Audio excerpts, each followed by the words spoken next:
I'm Leslie B, justice seeker, story keeper, and we're still watching, waiting for justice. The evidence in this case will show that at 11 a.m. on July 18th, 2014, Jim Geiger is with his wife and grandchildren at his home on Trescott Drive when he hears a noise that sounds like a gunshot. He goes to a large bay window at the front of his residence and looks outside toward his neighbor's house. And he observes what appears to be a light-colored Prius or Prius-type vehicle back quickly out of his neighbor's driveway and take off toward Benton Road. Concerned, Mr. Geiger walks out his front door and walks in the direction of his neighbor's residence. His neighbor is Dan Markel. Seeing that Mr. Markel's vehicle is running in the garage, he's thinking, well, maybe Mr. Markel's about to back out. So he kind of goes back to his house, but he kind of keeps an eye on the driveway. When Mr. Markel does not back out after a couple moments. Well, good morning. Happy Easter, everybody. I didn't know if anyone would be on, so I'm just going to play opening arguments from trial one. Hope you all have a blessed day, and I'm here watching with you on mute. Have a great one. Mr. Geiger goes over to do some further investigation, and that is when he sees a terrible sight. His neighbor, Dan Markel, behind the wheel with a terrible wound to his head. There is shattered glass everywhere. Mr. Markel is seated in the driver's seat. He's alive, he's moving, he's still groaning, but he's not able to talk. He's not responsive, and he's obviously in distress. Mr. Geiger, seeing this, runs home for his phone and calls 911. That call came in at 11:01 a.m. in broad daylight. First responders arrived to find 41-year-old Dan Markel unresponsive. He's taken to the hospital where he survives for some time, I think about 14 hours before he is officially pronounced deceased. Dan Markel, father of 2 young boys and highly respected attorney at law and professor at the Florida State University College of Law, was shot twice in the head in his own garage in broad daylight. Who would do such a thing? Nothing seems to be missing from the crime scene. There's no sign of a forced entry or a robbery attempt. How do you begin to investigate a case like this? What clues did the killers leave behind? Well, thanks to our 911 caller, we know that the suspect vehicle is a light-colored Prius. And there's a second 911 call as well. You'll learn that Mr. Markel was on the phone at the time he was murdered, and the person that he was on the phone with heard Markel say, "Hold on a moment, there's someone in my driveway I don't recognize." Then the line went dead and the man was unable to reach Mr. Markel again, so he called 911. So we learned from that the person that murdered Mr. Markel was a stranger to him. It was someone he did not recognize. An inquiry into Dan Markel's movements that morning revealed that he dropped his 2 young sons off at daycare at about 8:50 a.m., then went to work out at Premier Gym, and then was killed shortly upon his return home from the gym. Law enforcement obtained surveillance from the gym and later surveillance from a city bus. So there are cameras mounted to city buses, and they got surveillance from the city buses along the route that they think this Prius might have traveled, along the route that they think Mr. Markel would have traveled between the gym and his residence. And they discover something ominous on this surveillance footage. A light-colored Prius, which they deduced from this surveillance was silver pine mica, that's the exact color, which appears to follow Dan Markel into the gym parking lot at 9:11 a.m. on the morning of his death. The Prius waits in the parking lot for Mr. Markel to work out, which is approximately an hour. And then the Prius follows Mr. Markel out of the parking lot at about 10:38 a.m.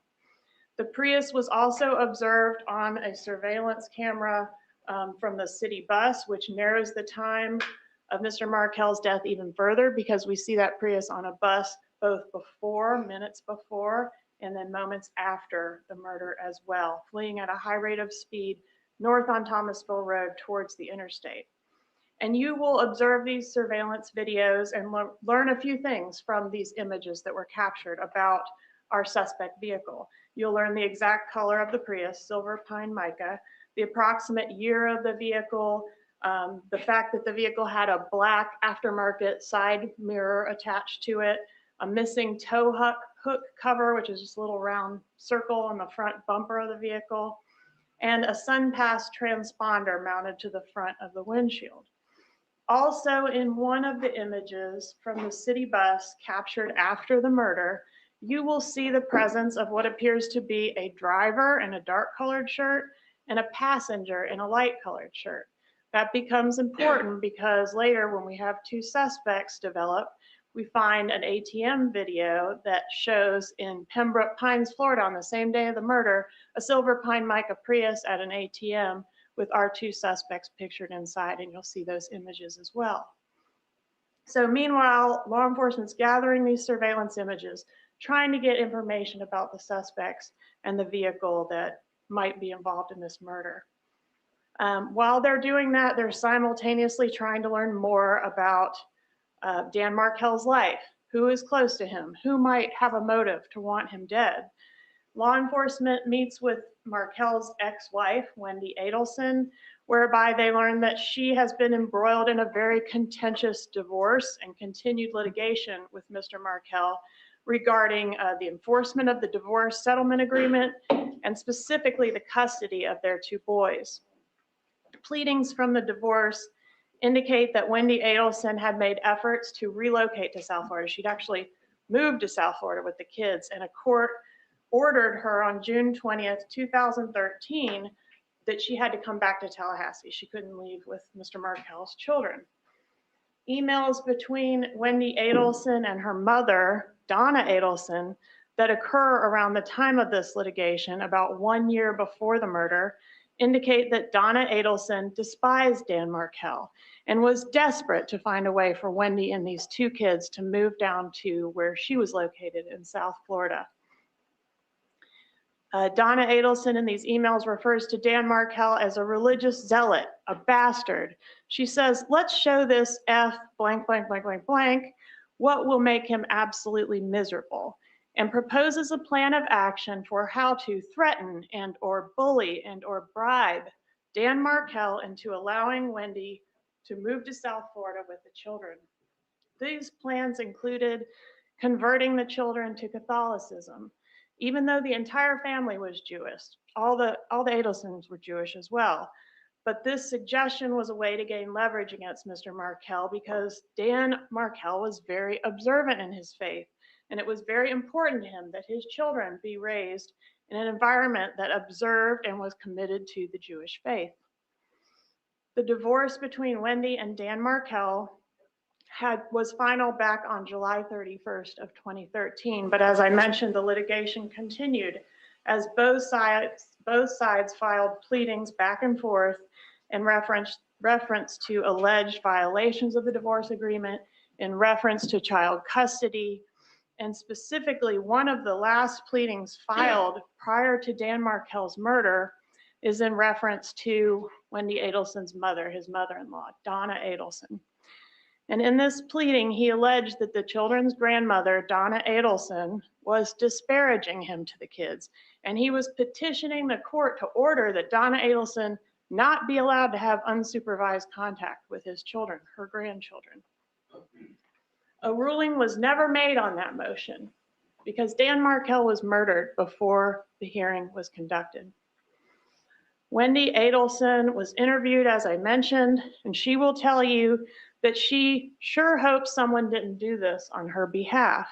She will tell you that her brother, Charlie Adelson, who also lives in South Florida with her mother, not with, but in the same area as her mother, Donna Adelson, and her father, Harvey Adelson. She'll tell you that Charlie, quote, looked into hiring a hitman, but decided buying her a TV as a divorce present would be cheaper. And what was her alibi for the murder? Where was she when Dan Markel was killed? she has a witness who was present at her home, a repairman who was fixing that very TV, an appointment that was set up by her mother, Donna Adelson. So Wendy's brother, Charlie Adelson, has made references to hiring a hitman to kill Dan Markel, and now hitmen have murdered Dan Markel. Meanwhile, law enforcement is still putting together more information about the Prius and the killers.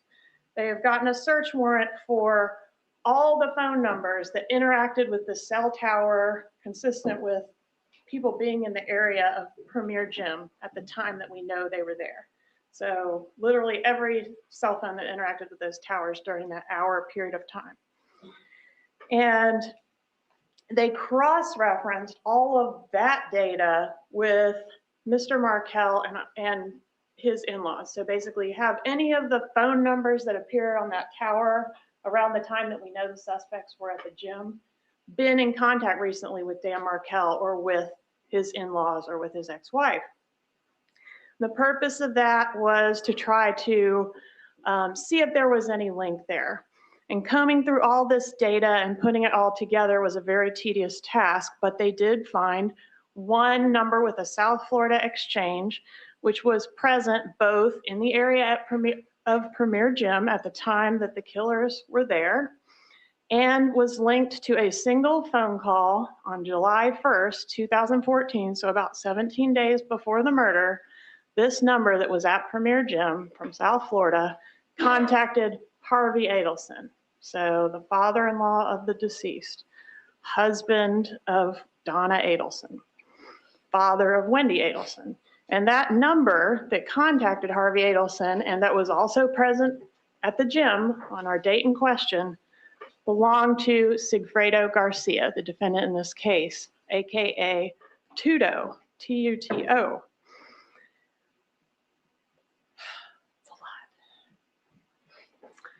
And an examination of Garcia's call logs showed a frequent contact with another number, which also was present on our, what we're calling tower dumps. So all those numbers that interacted with that cell phone tower at Premier at that time. Another number, no connection with the Adelsons that we found, but a frequent caller of Sigfredo Garcia is Luis Rivera. That phone number was also present at Premier at the time that our suspect vehicle was there. Luis Rivera's AKA is Tato. So we've got Tuto and Tato. So why would these two guys, Tuto and Tato, with no apparent ties to Tallahassee, be all the way up here from Miami, hanging around the gym at the same time that our suspect Prius was there? Possibly because they're our suspects. They're the ones inside the Prius. So now that we have these suspect phone numbers, we subpoena all the location information from the cell phone providers to show information about Rivera and Garcia's phones. Where were they during the time leading up to the homicide and after the homicide, and at the time of the homicide? And what it shows, which you'll get detailed testimony about in the form of digital evidence, is that Rivera and Garcia's phones leave Miami on July 16th, 2014. You'll see their movements up from Miami to Tallahassee. You'll see their movements around Tallahassee, including being in the area of Premier Gym. And then you'll see that both phones are consistent with having been turned off around the time that the Prius was at Premier Gym waiting for Dan Markel to come out. And both phones remain inactive until about an hour after the murder, where they pop back up, headed southbound on the interstate toward Miami. As a result of this evidence, Luis Rivera and Sigfredo Garcia were charged with first-degree murder of Dan Markel. The police work that has just taken me a few minutes to summarize took about 2 years to accomplish. By the time Rivera and Garcia were arrested for this murder, Rivera was in custody on an unrelated federal racketeering charge, which concerned Rivera's affiliation with a criminal street gang. So when we developed these suspects, Rivera's in custody on something else. Ultimately, the state made a deal with Rivera to tell the truth in exchange for a plea to second-degree murder and a 19-year prison sentence to run concurrent or at the same time as his federal sentence. Rivera will tell you that he was hired by his lifelong friend, Sigfredo Garcia, who was hired by his longtime girlfriend and children's mother, Katherine Magbanua, aka Katie, to come to Tallahassee and to kill Dan Markel. Magbanua had an on-again, off-again relationship with Mr. Garcia, and during one of the off-again periods, you will learn prior to the murder, during one of these off-again periods with Mr. Garcia, she was seeing somebody else, a wealthy dentist by the name of Charlie Adelson. Charlie Adelson had a sister in Tallahassee, Wendy Adelson, and Wendy Adelson had a problem, and her problem was named Dan Markel. And the solution to that problem was Magbanua, Rivera, and Garcia. Garcia told Rivera that Katherine Magbanua had gotten them a job, and it was a big one. It was going to pay a lot of money. The job was in Tallahassee. Rivera and Garcia made, you'll learn, not one, but 2 trips to Tallahassee. The first trip was about 6 weeks prior to Markel's death, and it was intended to be a murder trip, but it ended up being more of a scouting trip. The murder did not occur. Garcia told Rivera on the way to Tallahassee on that first trip that they were coming up here to do a murder. Garcia showed Mr. Rivera a photograph of who they were coming to kill. He had a piece of paper with a picture of Dan Markel on it and some typed words underneath. He indicated to Rivera that they needed to kill this guy so that his wife could get their kids, and that they were going to be paid $100,000 for the job, with Rivera's cut being $35,000. Rivera bought a gun off the street, and Garcia rented a car for this June trip. Rivera asked Garcia, and this is the first trip, Rivera asked Garcia who knew that he was going along, who knew he was involved. And Garcia assured him that only Katie knew, Katherine Magbanua. On the way, Garcia showed Rivera the piece of paper, and Rivera also overheard several phone calls between Garcia and Magbanua during this first trip, which included Magbanua instructing Garcia about what they needed to do, including things like, make sure you do everything right. Don't do anything stupid. When you are done, call me. Garcia and Rivera got a hotel room here in Tallahassee on this first trip. They did some scouting around the Markel residence, but couldn't get the job done, and ultimately headed back to Miami. 6 weeks later, the two returned to Tallahassee in the green Prius rented by Luis Rivera in Miami, Florida. They brought the same gun that was present on the first trip, the one that Luis Rivera bought off the street, and that ultimately becomes the murder weapon. On this trip, they spend 2 nights in Tallahassee, again scouting around the Markel residence, attempting to follow Mr. Markel, and you'll hear Katherine Magbanua previously instructed them not to do anything stupid. And that will be, her reasoning for that will be evidenced by some of the activity that they get up to when they're here. For example, Garcia accidentally shot a hole in the floorboard on the passenger side of the Prius with the murder weapon prior to the murder, which resulted in them severing the gas line and rendering the vehicle inoperable. Then they had to get a ride to the store to buy some supplies to fix the thing and fix the thing on the side of the road. So you'll hear a little bit about that. Then the night before the murder, Rivera will tell you that he took a picture of an owl and posted it on Instagram, which, as y'all may know, indicates where you are when you post something. And he'll tell you that Katherine Magbanua immediately called Garcia to tell Rivera how stupid he was and to take the picture down because nobody could know where he was. Again, Rivera overhears conversation during the second trip between Garcia and Magbanua.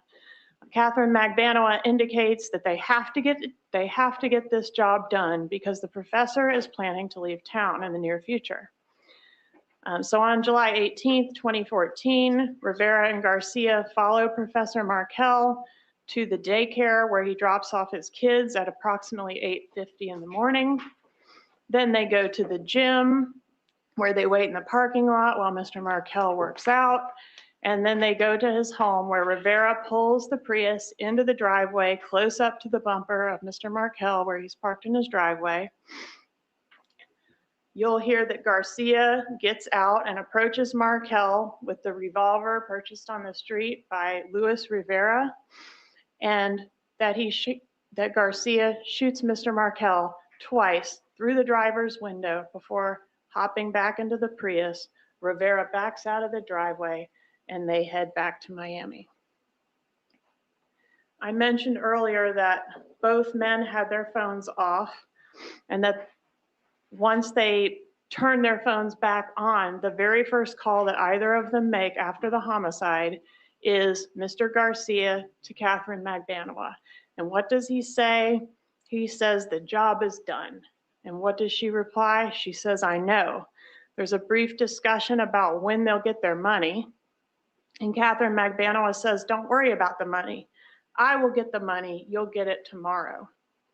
Then the next day, Rivera was at the barber shop when he talked to Katherine Magbanua. She advised that she had the money and was looking for Garcia to pay up, but wasn't able to find Garcia. Rivera knew where to look for Garcia at another young lady's residence. Rivera successfully rounds up Garcia and they all meet at Rivera's house where Rivera gets his payment. So Rivera, Garcia, and Magbanua are all present. Rivera gets his money, $35,000, stapled into packs of $1,000 apiece. Garcia also gave Rivera a little extra money later that night while they're out celebrating. In the weeks and months after the homicide, Rivera and Garcia they each bought a motorcycle. Garcia also bought a car. Katherine Magbanua also got a car, a black Lexus, whose previous owner happens to be Harvey Adelson. Magbanua was also put on the payroll at the Adelson's dental practice shortly after the homicide and began receiving regular checks for approximately 2 years, although law enforcement has yet to determine what, if anything, what if any service she provides to that dental office. And the folks that work there don't seem to know either. She got a breast augmentation surgery shortly after the homicide. She had trips paid for by Charlie Adelson after the homicide that didn't even include him. And she deposited large amounts of cash into her bank account around the time of the murder, sometimes multiple deposits at different banks in the same day. So in an effort to ferret out who are all of the members of this conspiracy, and to prove how information flowed, how was the conspiracy structured, we, on April 19th, 2016, so almost 2 years after the murder, law enforcement conducts an undercover operation.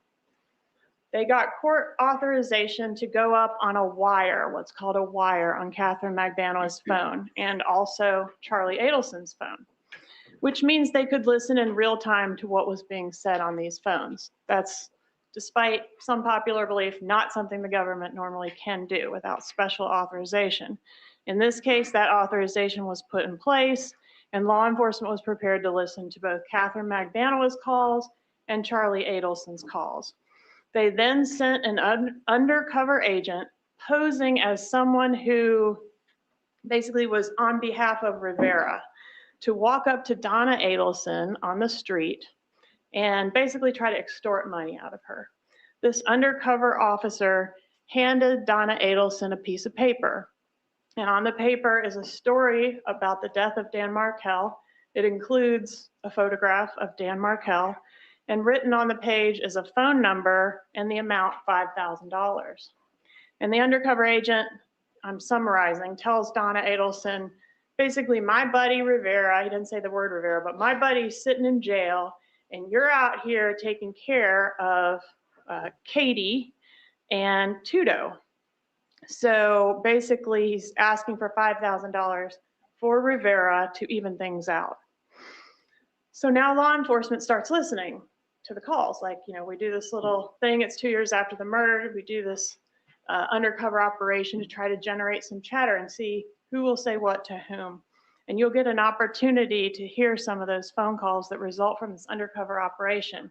That phone number, the undercover agent's phone number that's written on that piece of paper that's handed to Donna Adelson, you're gonna see that it travels from Donna to Charlie, to Katie, and then to Sigfredo. You will hear and see evidence of these calls, and you can make of them what you will. But in conclusion, I believe that you will be convinced beyond a reasonable doubt that the state is not pulling a fast one on you, but rather that Katherine Magbanua was hired to solicit Garcia, who in turn solicited Rivera to come to Tallahassee and to execute Mr. Markel in cold blood. At the conclusion of the evidence, I will ask you to return a verdict of guilty as charged for both defendants. Thank you.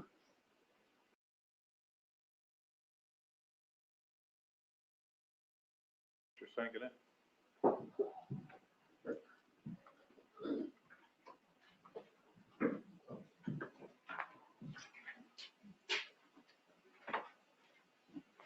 If it pleases the court, counsel for the government, counsel for the co-defendant, ladies and gentlemen of the jury.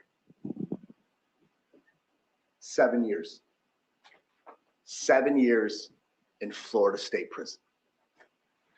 That's what Luis Rivera got in exchange for his participation in a first-degree murder case. And who gave him a 7-year deal offer? The prosecution.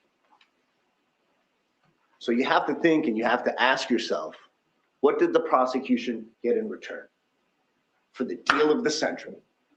What did the prosecution get for giving a defendant with an extremely long criminal history, including a recent federal conviction for racketeering as a Latin king? What did he give? Did he give the information of a mob boss or a drug kingpin, a foreign or domestic terrorist, a hiding school shooter? No. He gave up Sigfredo Garcia.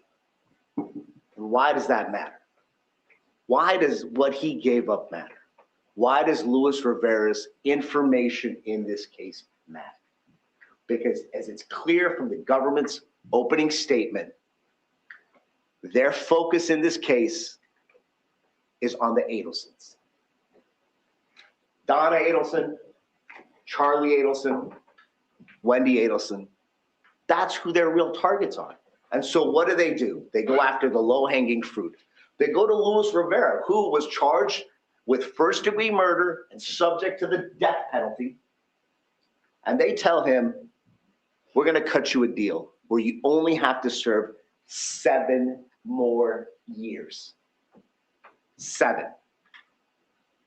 So what does he do? He sits with his lawyer, Chuck Collins. You're gonna see a tape. You're gonna see an interview that the government's gonna play where law enforcement officers are sitting at a table with Luis Rivera and his attorney, Chuck Collins. And it's gonna be considered his initial statement, okay? And they're gonna ask him things back and forth, and you'll see that Luis Rivera gives a statement that in essence becomes the prosecution's parrot. He says pretty much everything that coincides with their strategy, with their theory of the case. What they don't tell you and what they don't show you is that before the video camera turns on, law enforcement is in one room, Luis Rivera and Chuck Collins are in another. And the detectives go not to Luis Rivera, but to Chuck Collins to exchange questions, to prepare Luis Rivera for when the lights turn on, to make sure that your story fits, that your story is in unison with what the government wants you to say. They don't show you that, but you're going to hear about it. because the testimony is what it is.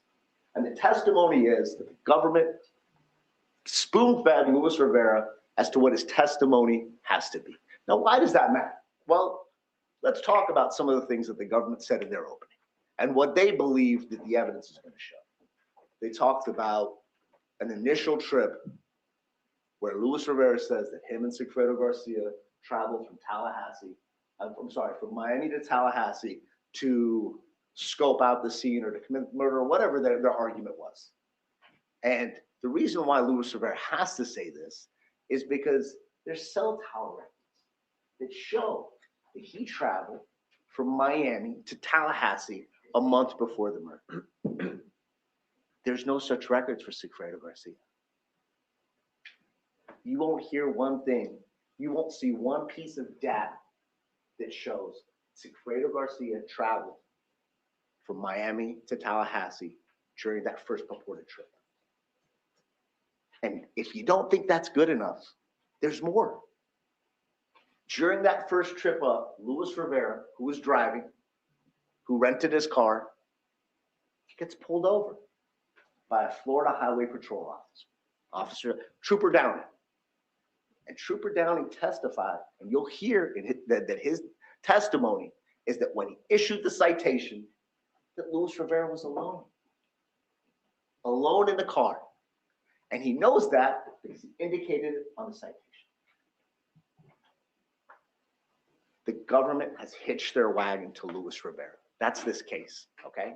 There's going to be speculation and an additional theory of why the Adelsons wanted to hurt Dan Markel. That's an additional case. This case, Sigfredo's case, is premised around Luis Rivera.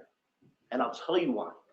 Because the only person that can put Sigfredo Garcia at the scene, the only person who can tell you that Sigfredo Garcia got out of the car and purportedly shot Dan Markel is who?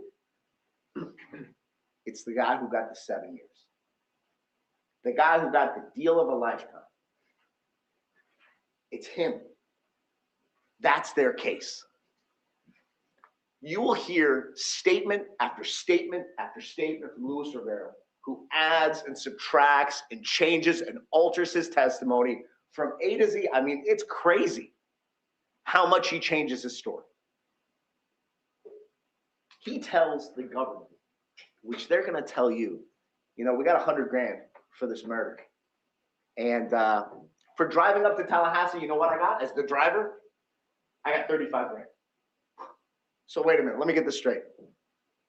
Supposedly, Sigfredo Garcia was hired and given $100,000, and he decided, because he's such a wealthy guy, to bring you in to do nothing other than drive you up to Tallahassee twice for $35,000. 2 and 2 has to equal 4. Okay. Luis Rivera also wants you to believe that Katie Magbanua was solicited by Charlie Adelson. Okay. Now, the evidence is going to show that my client has children with Miss Magbanua.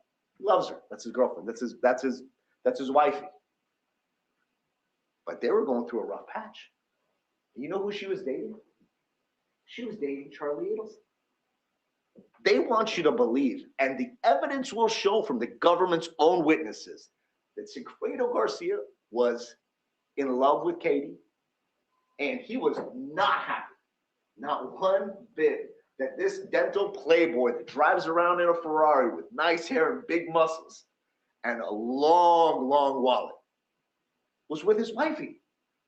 They want you to believe that this man whose heart was broken decided, you know what, I'm going to go ahead and help out the guy that's with my wife.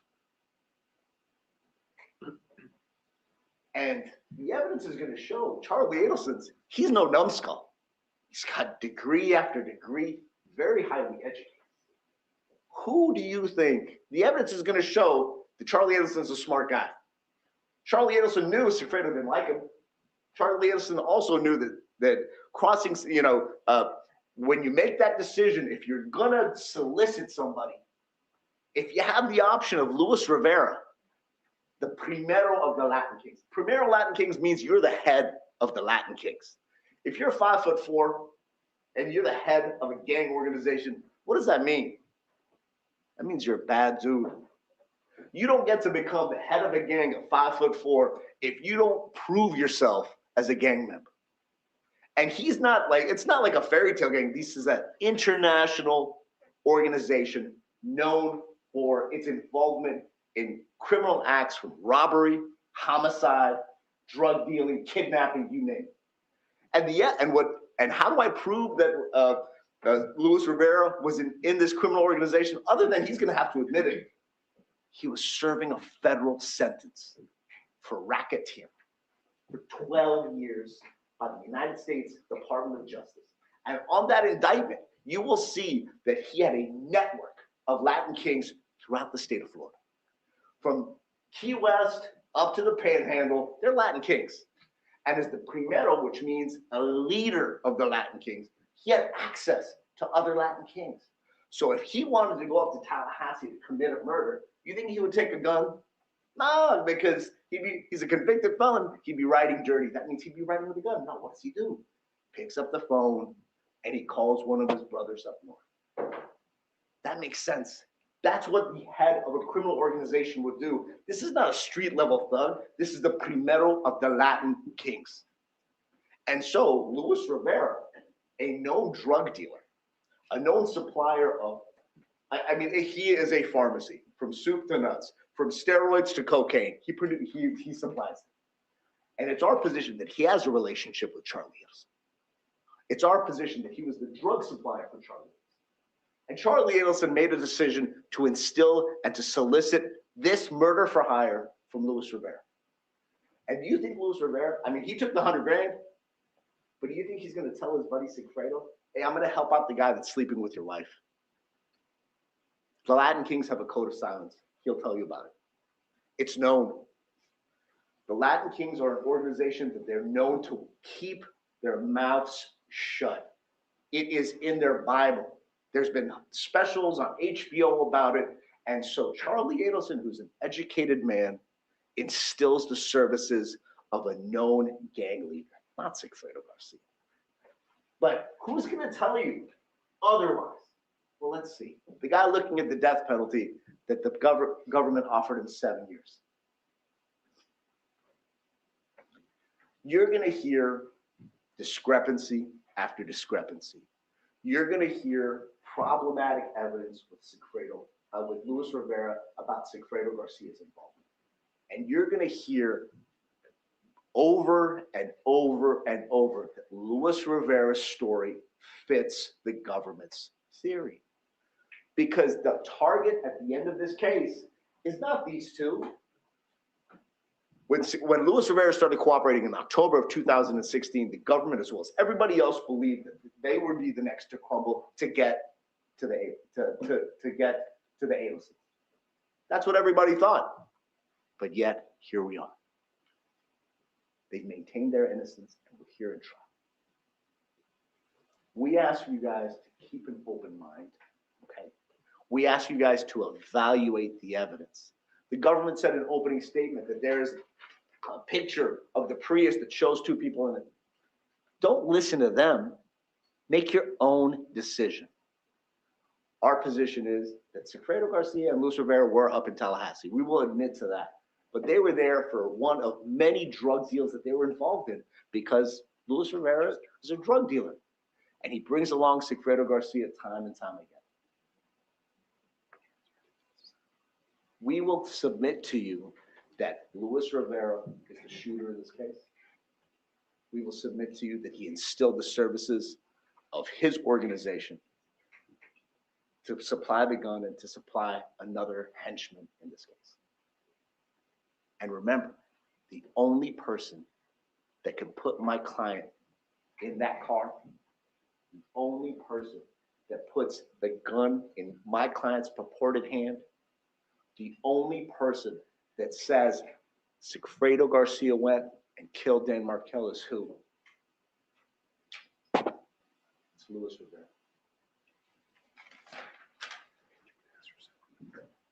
We got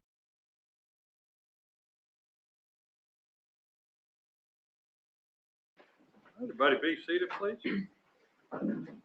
Ms. Kawhi?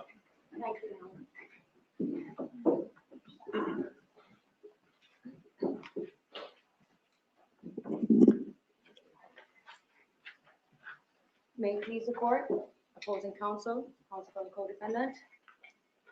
Prosecutorial desperation. That is the only reason why Katherine Magbanua is sitting before you today, charged with a crime that she had absolutely nothing to do with. The prosecution's relentless obsession with arresting the Adelson family has led to this day, this moment, in this courtroom, where an innocent person is being accused of a crime that she did not commit. But one thing is 100% certain, members of the jury. At the end of this case, when you are presented with all of the evidence, not just the little bits and pieces from the state, you will see for yourselves that she is completely innocent.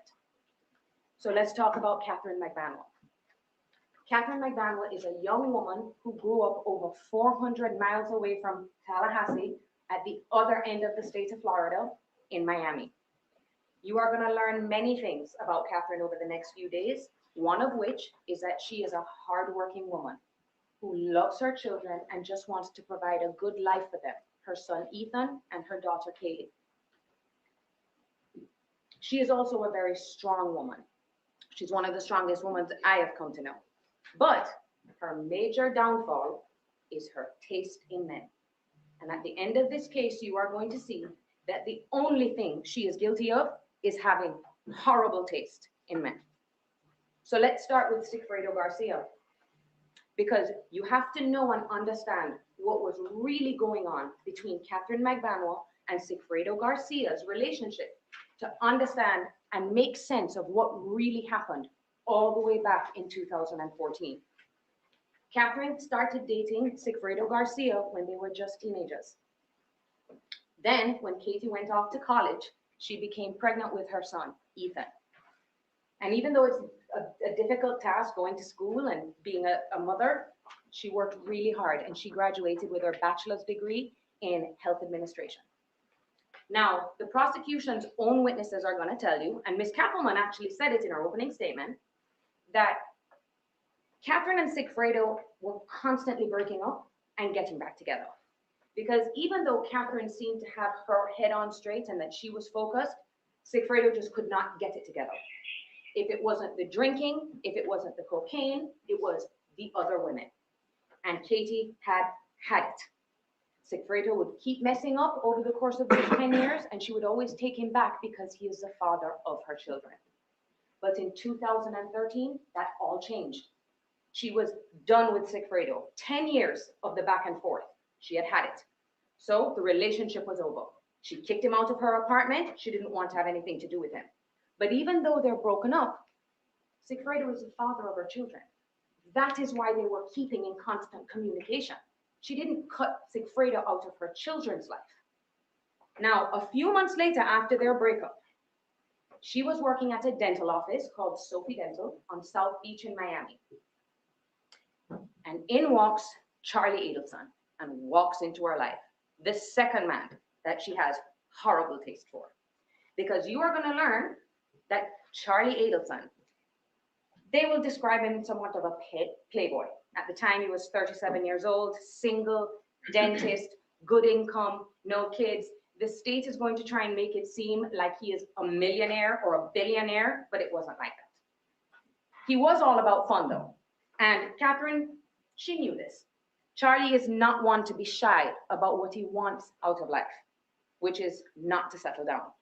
So even though they were having a good time and they were dating, Katherine knew this was not going to end up anywhere serious like marriage. Now, Sigfredo, he was not handling this breakup very well. And the prosecution's own witnesses will tell you that Sigfredo would follow Katie around, that he followed her once without her knowing when she was having dinner with Charlie Adelson. He was in a truck with Luis Rivera when they were watching them eating. And he actually threatened to run them over with his truck. That is where Sigfredo's head was at.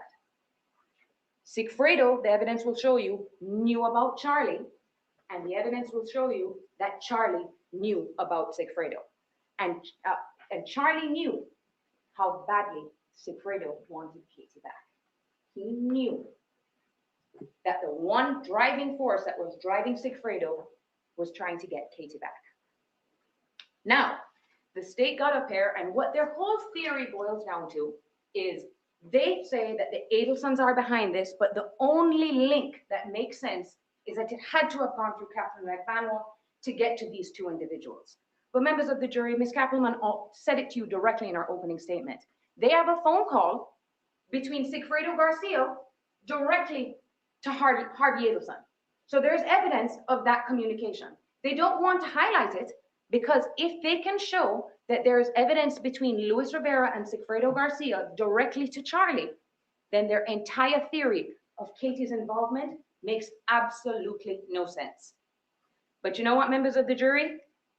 Let's just use a little bit of common sense. Now, all of this that's going on with Sigfredo, you know, the stalking and all of this is taking place a few months before July 18, 2014.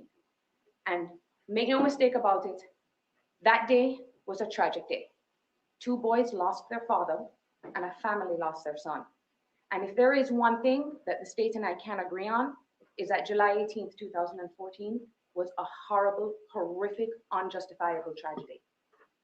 And although nothing can bring Dan Markel back to his family and to his friends, we do all want the same thing in this case: justice for a senseless loss of life.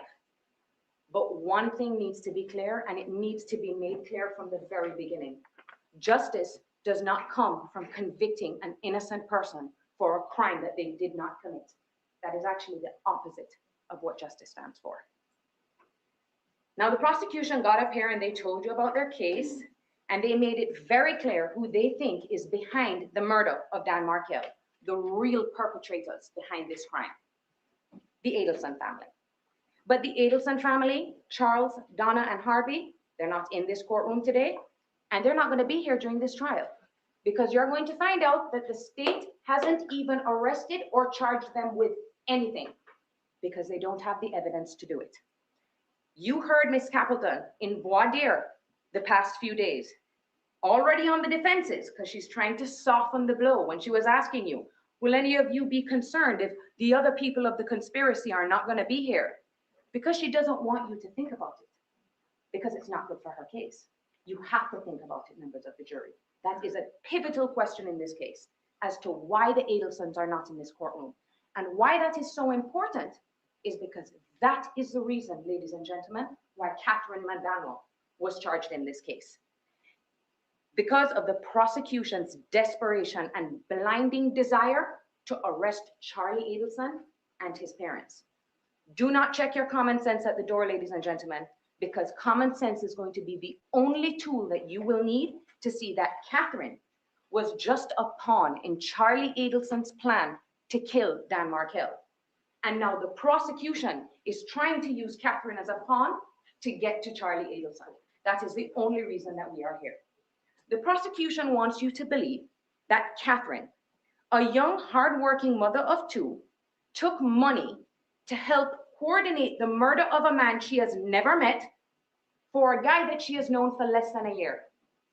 They want you to believe that Katherine asked the father of her kids, who she was separated from at the time, to commit a murder for her new boyfriend. That makes no sense. Any way you look at it, it just doesn't make any sense, members of the jury. So let's talk about the evidence that the state is going to bring you against Katherine Magbanua, the cash deposits that Ms. Kappelman talked about. The prosecution is going to present you with a witness who analyzed Katherine's bank records between the year of 2013 and the beginning of 2016.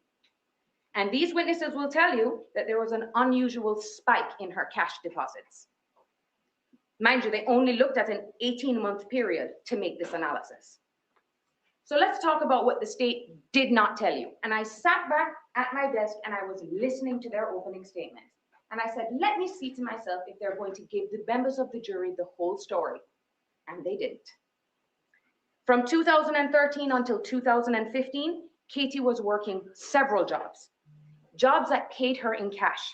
She worked the club scene at Hard Rock down in Fort Lauderdale. She worked at Club Faith and she worked at Hollywood Live. She also worked for a liquor promotional company where they have girls go to these clubs or to other places and they stand up at the front and they promote the sales of liquor. And it was a great job. It's a great job to have in Miami because you make a lot of cash. When you work in these clubs and you're working bottled service, these VIP, she was in the VIP section, they pay her in cash. Now, members of the jury, this is not a surprise that I am just dropping on the state attorney right now. This is not coming out of nowhere. The FBI, the Tallahassee Police Department, and the prosecution knew about this. Witness Yindra Velasquez Mascaro, who was Katherine's best friend and worked with her at these clubs, were interviewed by the FBI and the Tallahassee Police Department over 3 years ago. And she told them this, and they just ignored it. And you want to know how I know that they're going to want you to ignore it? Number one, they didn't mention it in their opening statement. They just left that little piece out. But they're going to present you with summaries of her cash deposits. And their witness will tell you that all that consideration of her getting paid cash from other jobs, that's not in there. They don't want it in there because they don't want you to see it, because it doesn't fit with their case. But even without that evidence, let's just take that evidence out. They want you to believe that Katherine Magbanua was paid for a murder in cash, and then she walked into the bank to deposit it, the place where no one will ever find it. That she decided to walk into a bank with video cameras and a record, and that was the plan, to hide the money in the bank. Now, what the evidence is going to show you is that there is no evidence of withdrawals from the Adelson's accounts, none of them. And there's no evidence of cash deposits into Sigfredo Garcia and Luis Rivera's account. And why is that? Remember what Ms. Kappelman said yesterday in voir dire? Criminals don't leave their DNA and fingerprints. Remember when she said that? They want you to believe that Katherine is a part of this elaborate scheme, but she is the only one that is leaving a trace of cash deposits into her bank. That just makes no sense. The next thing the prosecutors want you to believe that's evidence, and Ms. Kappelman mentioned it, is a car, a Lexus. Now, she didn't go into the details about this Lexus, just Lexus, because it sounds like an expensive car, right? It was a 2001 Lexus that had over 150,000 miles on it. The car that kept breaking down, because you will hear on those recordings, kept breaking down, and that she had to fix with her own money.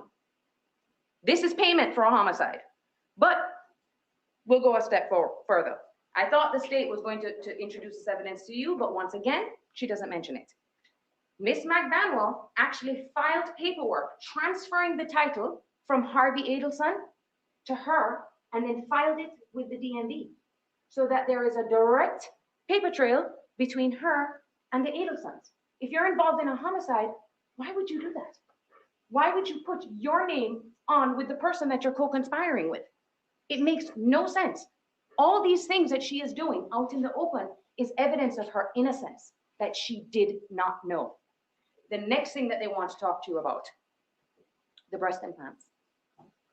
They're actually going to get here and argue to you that she received the breast implants in the October following the homicide, and that is somehow payment for murder. But they're going to ask you to speculate, members of the jury, because they went so far as to obtain her medical records from the doctor.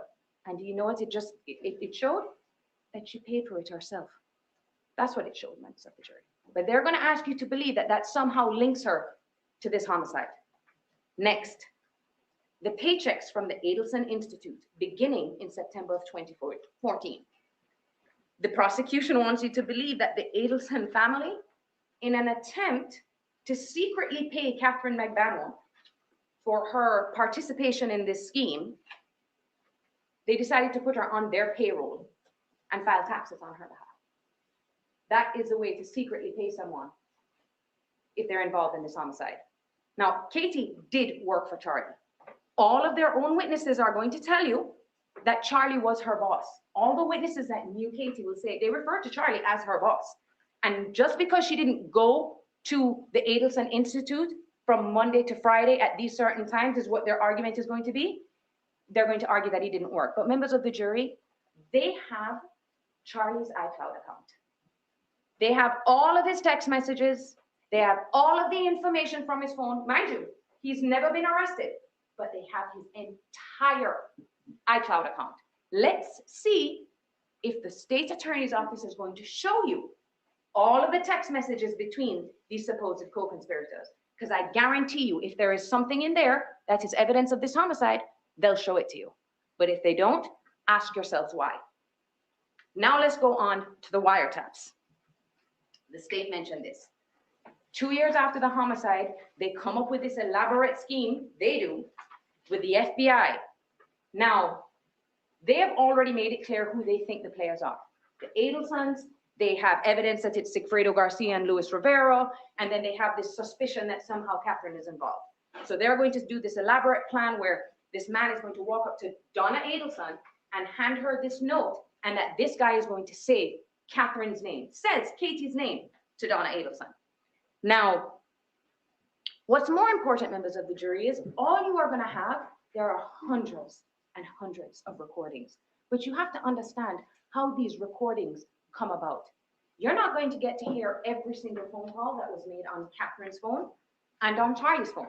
So first, they only tapped Katherine's phone and Charlie's phone. They didn't tap Donna's phone. They didn't tap Harvey's phone. They didn't tap Wendy's phone. They didn't tap Sigfredo Garcia's phone. Only Katie and only Charlie. Next, they will explain to you that how these, what they call T3 calls, how they come to be, is it goes through the filter of the FBI. What that means is all these members of the police department are listening to their phone calls. They determine what they think is relevant and important. If they don't think it's important, they turn off the recording. So you're not going to get to hear everything. It's like I told you, members of the jury, bits and pieces. What they think is important. So when they make an argument, oh, this sounds funny, you are not going to have any context to any of these phone calls. But one thing is clear. They have hundreds and hundreds of recordings.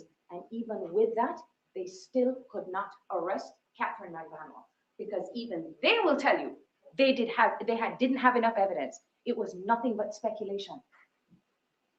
This is where the prosecutorial desperation is just growing and growing. Okay, they've got all this stuff with the cash and this, but they themselves know that all of that has an innocent explanation. So that's not enough.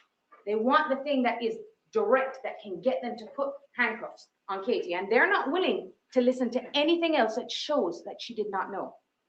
So this is what's important, members of the jury. In 2016, the prosecution arrests Luis Rivera and Sigfredo Garcia. At the same time that they're monitoring Katherine's phone, you're going to hear her recordings where she says, I don't know what's going on. I have no idea what this is all about. Let's see if they play those phone calls for you, okay? Because Katherine doesn't know that her phone is being recorded or monitored. But they're going to say, you know what, that was all a ruse. Then the prosecution decides to release to the media the warrants in this case, which basically details Objection, improper argumentative. Overruled. which details their case from beginning to end. Not all the things that I told you about, just the little bits and pieces that fit with their theory. So it's out in the media. Katherine doesn't run. She doesn't pack up her kids and leave. And that's because she had nothing to do with this. In her mind, she's like, there's no way that I can be accused of a murder. It's going to come to light because I didn't do anything wrong. But she was wrong, because she is sitting here accused of a crime that she did not commit, with no direct, reliable evidence that has her involved. So at this point, the state now is, the cases are going, Sigfredo's case is set for trial, Lewis's case is set for trial, and they want the Adelsons back. In August of 2016, Luis Rivera says, I want to talk to the cops. I mean, he is facing the death penalty. They're going to kill him, okay? And they had set up this meeting, and I need you to pay attention to how this meeting was set up. They're in a room. Luis Rivera is in a room with his lawyer. They send over questions. Luis Rivera gets to review the questions with his lawyer, come up with an answer, and send it back over to them. But what is more important, members of the jury, I need you to pay attention. This first meeting is not recorded in any way, shape, or form. Jason Newland, the investigator with the state attorney's office, was there. You would think we are going to speak to Luis Rivera. We're finally going to get the questions answered, that he would even take notes, something. And he's going to come into this courtroom, take the stand and tell you, I don't remember. You know, I can't remember the details. But one thing's for certain, they didn't cut a deal with him. So whatever he said to them wasn't good enough. Case is set for trial. 2 months pass. They're getting desperate because nothing's happening. Luis Rivera knows this. So does his lawyer. So what do? We want to talk to you again. But now the story changes. All of a sudden, he says he has information that involves Katherine. All of a sudden. So the state's attorney's office contacts the detectives and say, we have struck a deal with Luis Rivera. So we need you to go up to the Jefferson County Jail and take a statement from him. The FBI and the Tallahassee Police Department. It is offensive, members of the jury, that they went out there with no intention of recording that conversation either. They're the FBI and the Tallahassee Police Department. All they had to do was bring a recording device so that you could see for yourself Luis Rivera in action. Because the detectives will tell you, even in that statement, he can't keep his story straight. He switches from one story to the next, to the next. And members of the jury, you're going to see it for yourself. I wish I could tell you what he is going to tell you in this courtroom. But I don't know. You want to know why? He has told so many different versions of what happened that I don't know what he's going to tell you today. Ms. Kappelman made some references to what he's going to say, I'm assuming, in this trial, that it's the first time I'm hearing of it. So he's changed it yet again. But the state is actually going to ask you, this is what's concerning members of the jury. And we know this because they kept mentioning ES today. Are there small little details that they're getting the inconsistencies wrong? No, these are big details that he is getting wrong. For example, in one of his statements, I didn't know it was a murder. I found out when I was on my way up to Tallahassee, I thought it was going to be a robbery. I had no idea it was a murder. I found out on the way, all the way when we were in Orlando. That's when I found out. Then another statement. Oh, no, I found out at the house before we left that it was a murder. In fact, I am the one that went and bought the gun. I am the one that went and bought the bullets. And I actually rented the car for the second trip. They want you to ignore these things, members of the jury, which is evidence that shows you that he is a liar. Luis Rivera, a multiple-time convicted felon. Not only is a convicted felon, he is a member of the gang Latin Kings. Mr. Rivera, the guy who even on his best day can't keep his story straight about what happened. The man who takes pleas, which you will find out because of his federal case, he just takes pleas to save himself. He has a history of doing it. This is their star witness against Katherine, because all that other stuff that they talked about, the Prius and all, has nothing to do with her. Prosecutorial desperation, members of the jury. They are so desperate to get Charles Abelson that their belief is the only way to get through to him is we have to get to Katherine. They want to arrest her because that's our way to get to Charlie. But they were mistaken because Katherine didn't know. She doesn't have the information that they want. So now 3 years later, she is sitting here accused of a crime that she did not commit. And I'm not going to go over too much in detail because Mr. Zanganeh went over that plea deal. Do I even need to tell you how ridiculous that plea deal is? He is already serving 12 years for a RICO federal charge.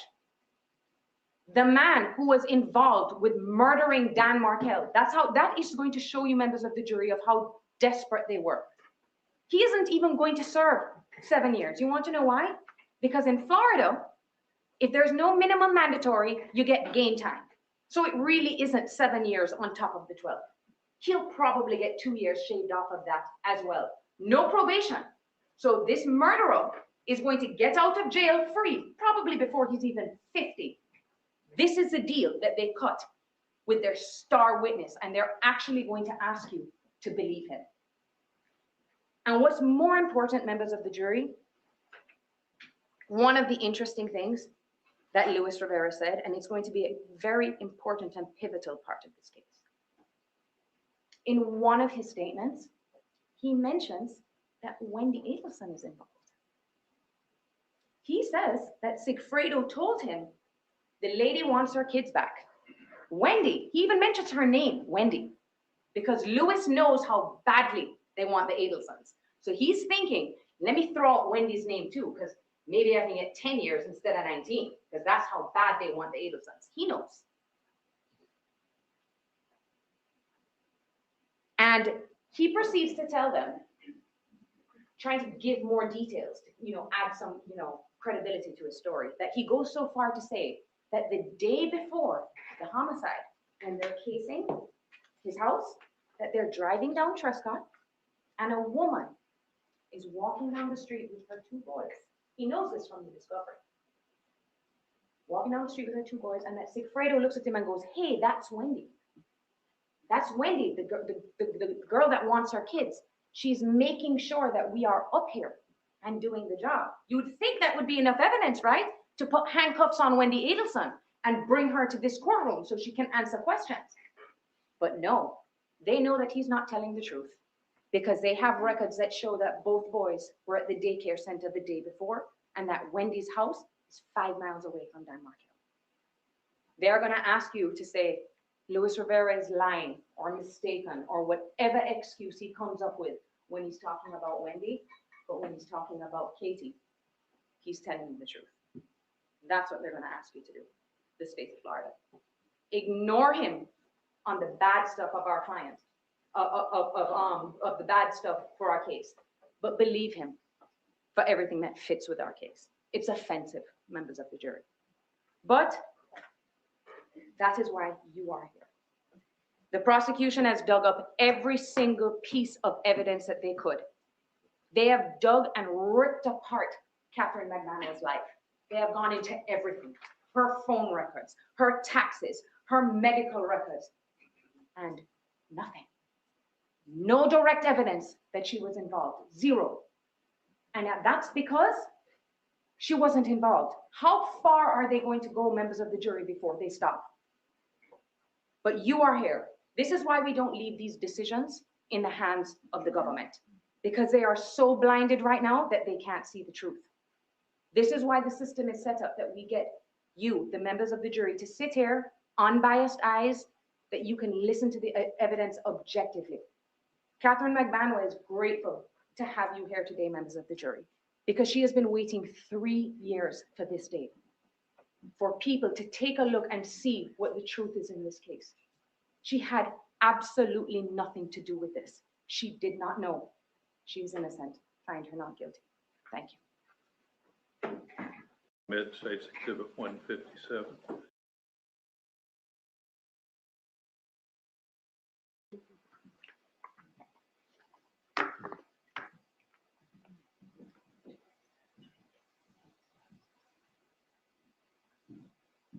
If you would face the clerk and be sworn, please.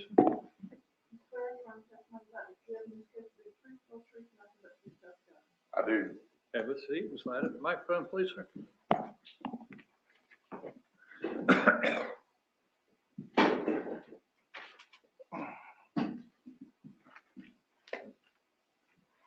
Please introduce yourself and spell your name. Craig Isom, C-R-A-I-G, last name I-S-O-M. How are you employed? I'm currently retired. Well, yay for you. When were you last employed? Into September 2017. All right. And where were you employed last? Tallahassee Police Department, How long did you work for TPD? 28 and a half years. And what were your duties there at the time that you retired? I was a violent crimes investigator in the Criminal Investigations Division. And was that your position back in July of 2014? It was. Were you assigned to investigate the murder of a Dan Markel? I was.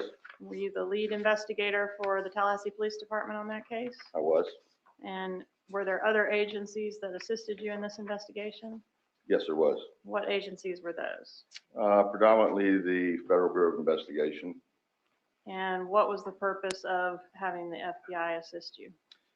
Initially, it was because we found out rather soon that this case was probably going to take on investigations in other part of the state and possibly the country.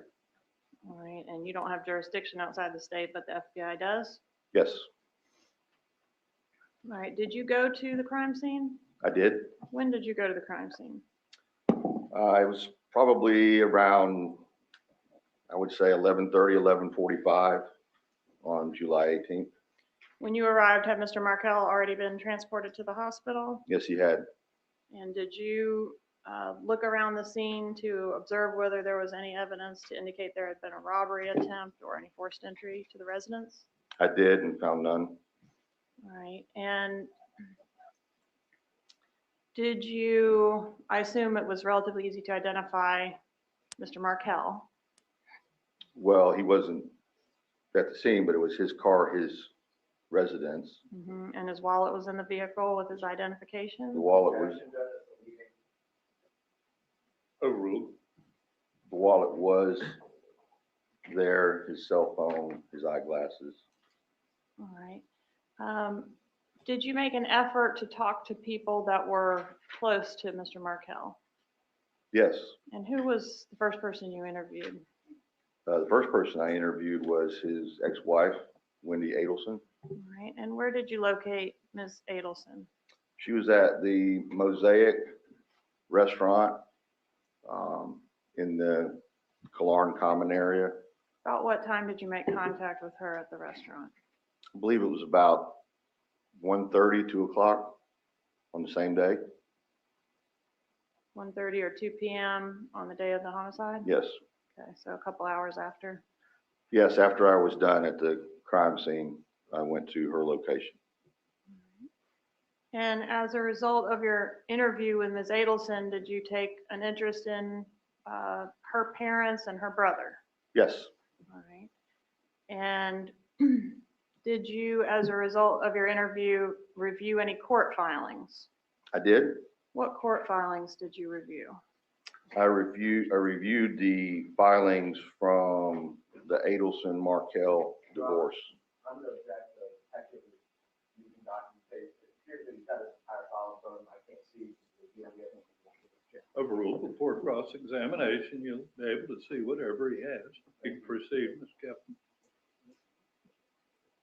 What did you review?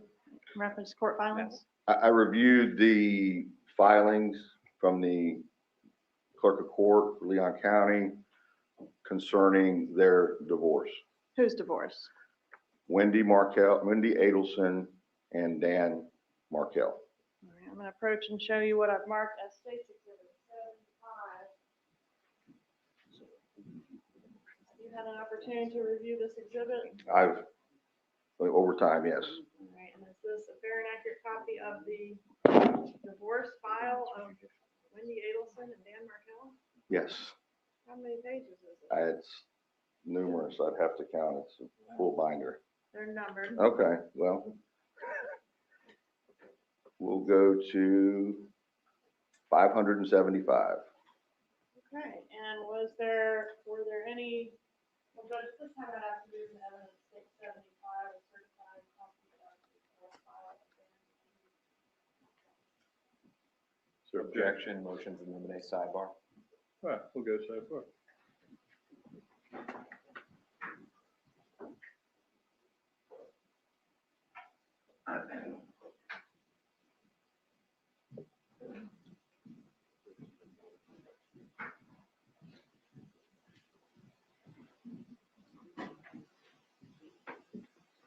So, subject to my ruling at sidebar, I'm admitting State's Exhibit 75.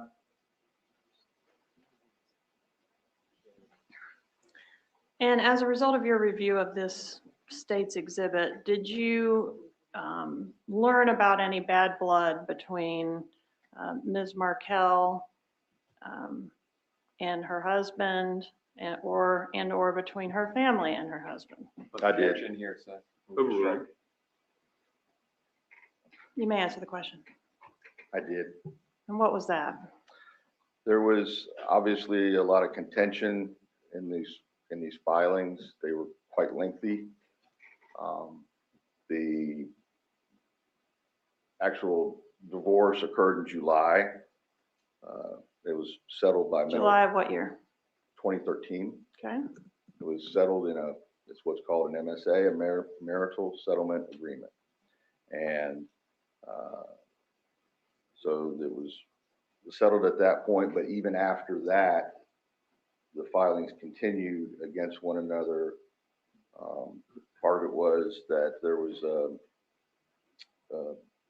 Dan Markel filed a motion about sanctions, which means that he felt like there was money being withheld or Overruled. You may continue. that his ex-wife had falsified or not come clean about all the money involved in divorce. And then ultimately, in March of 2014, after the MSA, the divorce was final, Markel filed another complaint or a motion. We're talking about Dan Markel Dan Markel, in March of 2014? In March of 2014? March 26th of 2014. All right, go ahead.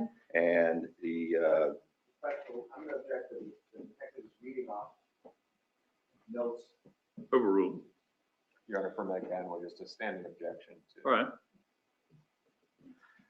so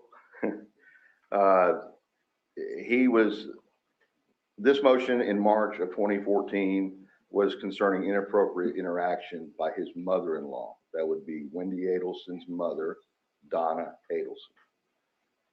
Because his children had told him, had made statements to him, repeating what Donna Adelson had stated about Dan Markel. Which are things to the effect of grandma hates you, that kind of thing. Grandma hates you, grandma thinks you're stupid. All right, so what was it that Mr. Markel was seeking the court to do in this motion? He wanted no more disparaging remarks. There was an agreement during the MSA about love and companionship and niceness, for lack of a better term, between himself and his ex-wife, especially in front of the children. And so he requested the court sanction or put into place that Donna Adelson would not be able to have unsupervised visits or contact with the children because of these remarks that he stated his children made. And where did Donna Adelson reside? She resided in Broward County, Coral Springs. All right, and this motion that you're referring to, was it ever ruled on by a court? No, Why not? because of his death. All right, and prior to this motion to preclude Donna Adelson from having unsupervised contact with the kids, had Wendy Adelson sought to relocate? Yes, And that's documented in the divorce filings as well? yes, Where was she seeking to relocate to? to Coral Springs, Broward County, where her parents reside. All right, and was that ruled on by the court? Yes, that was actually before the settlement agreement was done, that the judge for that case determined she could not leave Leon County with the children and relocate. All right. And did you, when you interviewed Wendy Markel, or as part of your investigation, did you conduct an analysis or capture somehow the information on Wendy Adelson's laptop computer? Yes, And did you review some emails between Wendy Adelson and Donna Adelson? I did. All right, and did that further interest you regarding potential motives for this case? Yes. How so? The emails from her mother were strong What do you mean? suggestions, if not demands, of what she should do to facilitate her and the children moving back to South Florida. What Wendy should do? Yes. All right, and what was Donna Adelson suggesting that Wendy Adelson should do? She suggested threatening Dan Markel with the children going to a Christian church, specifically at one time a Catholic church, even though he was devout Jewish. She also suggested at one point a bribe, for the most part, of $1 million split up between Wendy, Donna and her husband Harvey, and their son, which is Wendy's older brother, Charlie. All right, let me back you up just a moment. So the first thing you mentioned was that Donna Adelson suggested to Wendy Adelson that in order to facilitate the relocation, she could convert her children to Catholicism, or threaten to do that? Threatened to do so. All right, and why, if you know, why would that have any impact on whether or not Mr. Markel would consent to letting his I children go to sustain South objection Florida? to that question. Objection, speculation for the record. Sustain. Okay. All right, so she suggests that Wendy Adelson could convert her children to Catholicism or threaten to do so. Yes. And she suggests a bribe to Dan Markel. Objection Yeah. leaving. Overruled. Yes. And To offer when him you money. say split up between, what do you mean by that? It's split up three ways is how the email reads, is that Wendy would supply $333,000 in change. Donna and Harvey Adelson, her parents, would have responsibility for $330,000 in change, as well as Charlie Adelson.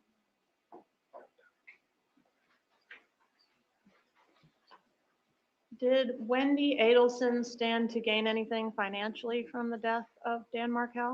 Yes, my understanding, it's a very, it's a lot, but my best understanding of the situation that Daniel Markel had set up was that he had a large life insurance policy for $2 million. Sustain. All right, Move so, to strike. And curative hearing. There was no timely objection. I'll overrule that request. okay, so I'll just ask her about that. I'll move on. Attempts to interview the Adelsons. Tell us about your attempts to interview Harvey and Donna Adelson. Daniel Markel was shot on July 18th, which was a Friday, just before 11 a.m. He subsequently passed on in the wee hours just after midnight, my understanding, on July 19th, which was Saturday morning. There was a memorial service the very next day on Sunday morning at Shamra Torah Synagogue on Cary Forest Parkway. I attended that service. I went to that service. And while I was there, after the service was completed, I was approached by who introduced me. I was approached by a woman who introduced me as her name being Donna Adelson. We exchanged greetings, and she. Objection, hearsay. Let's go sidebar, please. Investigator Isom, or Mr. Isom now, did you request the woman that introduced herself to you as Donna Adelson, did you request for she and her husband to come to the police station to be interviewed by you? Yes.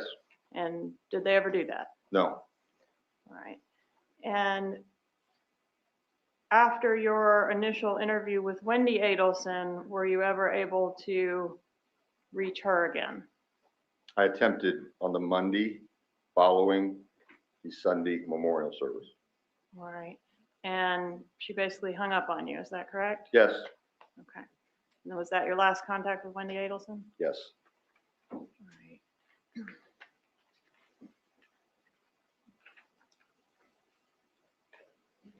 After you reviewed these, I guess you interviewed Wendy Adelson, you reviewed these documents from the divorce and the emails. Did you jump to the conclusion that these were the people that were responsible? No, Did you pursue other leads as well as continuing to follow this lead? yes. And independent of looking into the ex-wife and the in-laws, did you also attempt to gather information about the suspect vehicle in the case? Yes. All right, could you tell us a little bit about the initial efforts to try to find the suspect Prius? Well, the next door neighbor was the one that reported the shooting to begin with. And he gave us a general description of a light colored Toyota Prius type vehicle. It wasn't enough to put out a national bulletin or anything like that, but locally, we had told people that this was the type of car that was seen leaving the house, backing out of the driveway, going towards Benton Road on the day of the shoot.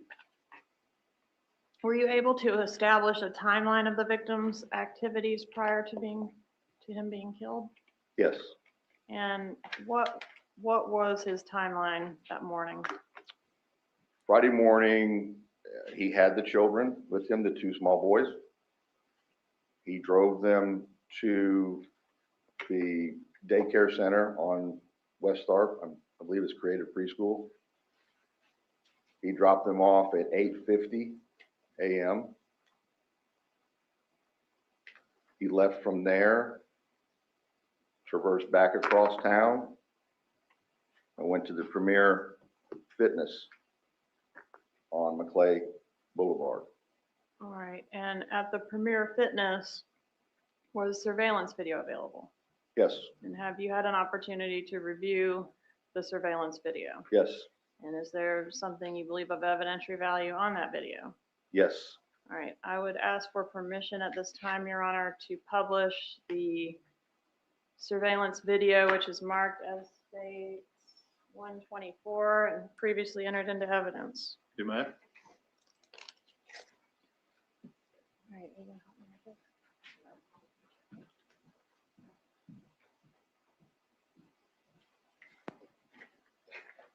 They finally decided to stop letting me touch the equipment.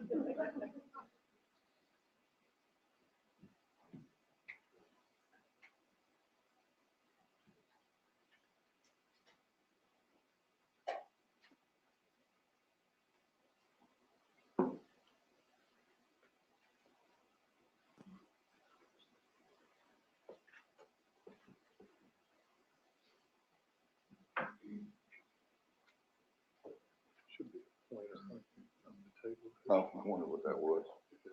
Put it up on this wall there, and if you need it, it's there.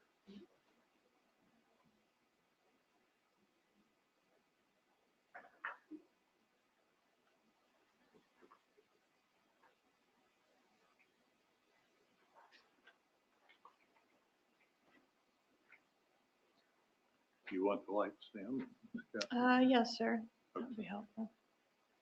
Granger, will you turn the lights down for us, please, sir? What's that? Oh, he says they're over here. Oh, Does that mean you want me to do it? No, I asked you, I thought you said no. Granger, it's up. Oh, I do. Can you- This is not my normal courtroom.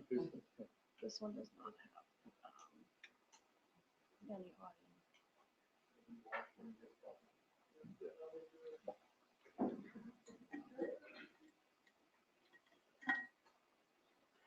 audio.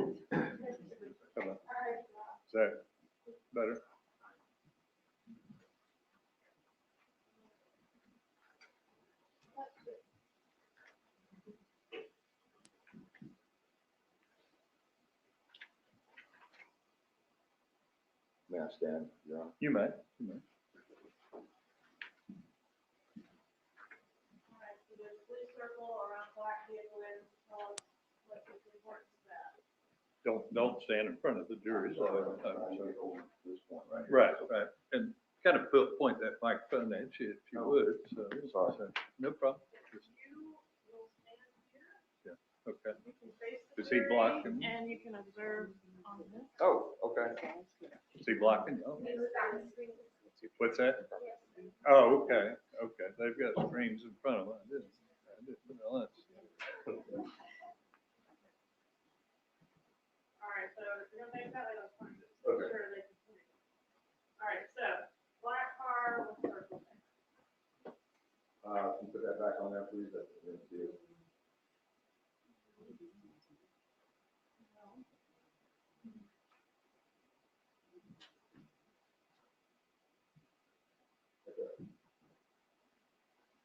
Okay. This is a Objection, black, improper opinion, the video speaks for itself. Overruled. this is a black Honda Accord that was owned and registered to Daniel Markel. He's entering this road over here, which is Village Square Boulevard. So he's entering the north part of Premier Health and Fitness. All right, and this is a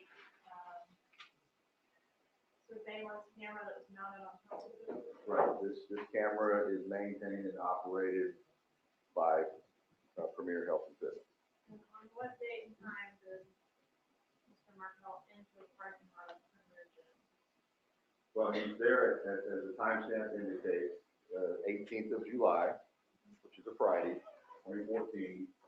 And the timestamp says, and it was verified, the timestamp is the actual time, to be 9/11 and a half, 37, as you can see on the timestamp in the front. And the circle where the time stamp is. Okay, I'm sorry.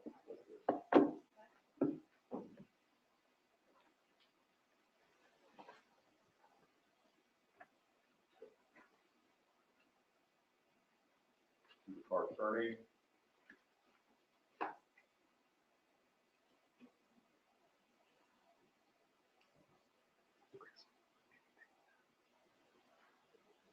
The same car from another camera angle. This camera is pointing northwest.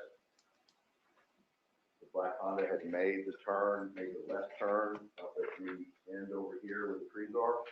Now it's proceeding down the front drive.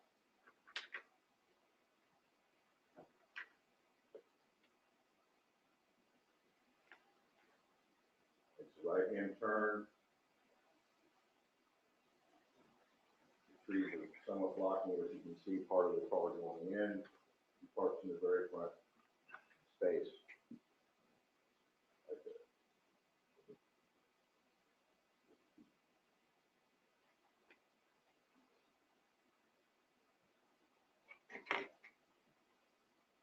This is a green Prius, Toyota Prius car that came in from another entrance off McClay Boulevard, the main entrance to Premier. At what time did the Prius enter the parking lot? As it indicates here, 9/12/34. So we're within seconds after Markel has parked his car, well within a minute.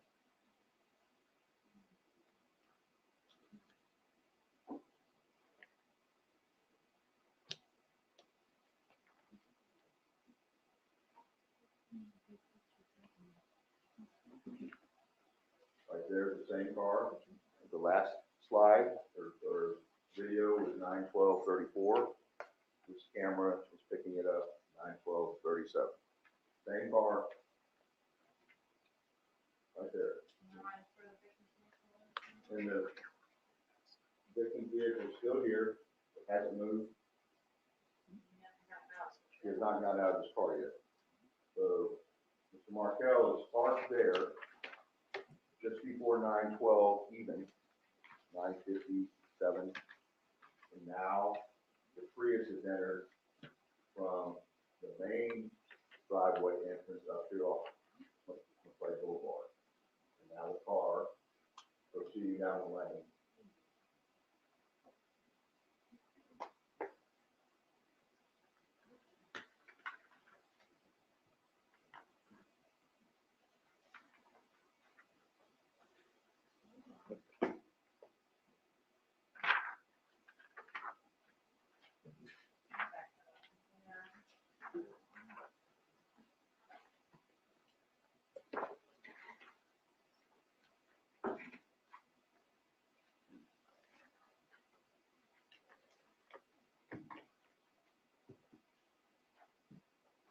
There's Mr. Markel getting out of his car. You see him again as it plays through, passing by the American flag.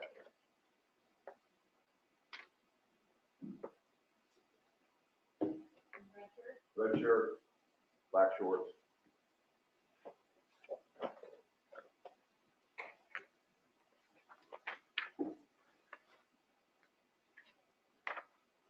This is Mr. Dan Markel walking into the front doors. So he parks his car. Now we're at 9:12, 9:13.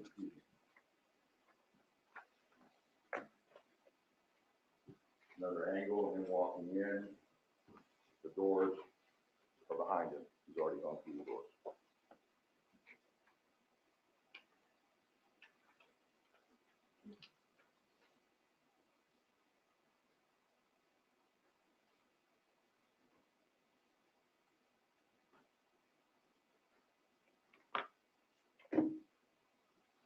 Markel's car is still there at 9:16. He's already entered the gym.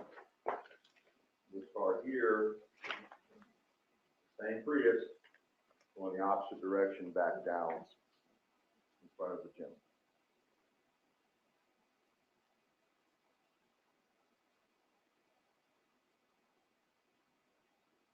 So that was 9:16:38. Objection on the narrative. I don't believe there's been a question for a while.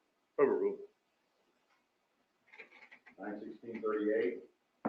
Now 9:16:48, he continues past the front of the gym, and now he's going to the southern parking area.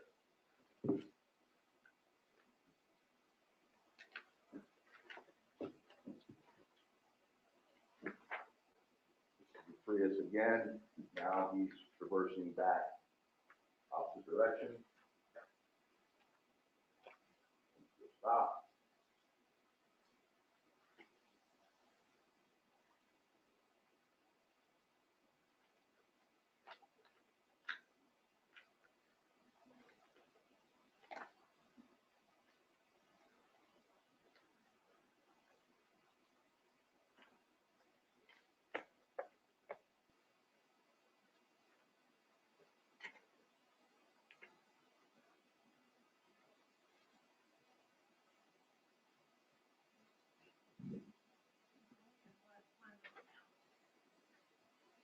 Ten 38:40.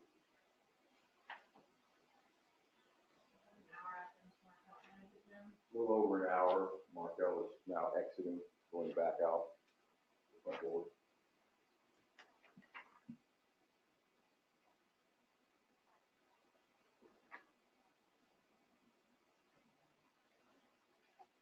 Same man, Mr. Markel, now exiting the front doors.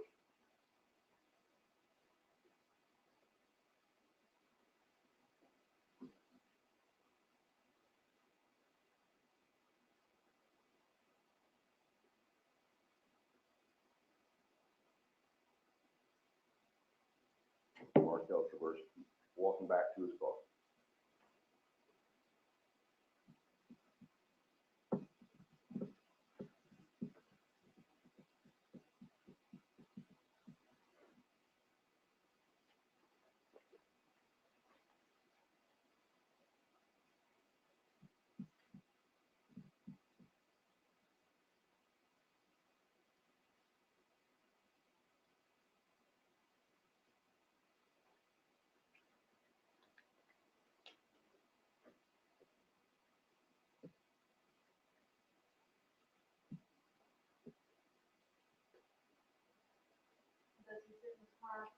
Yes, he does.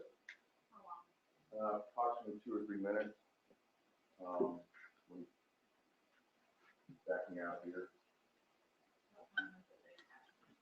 10:38, 15 seconds. That's 10:38 a.m. on the 18th of July.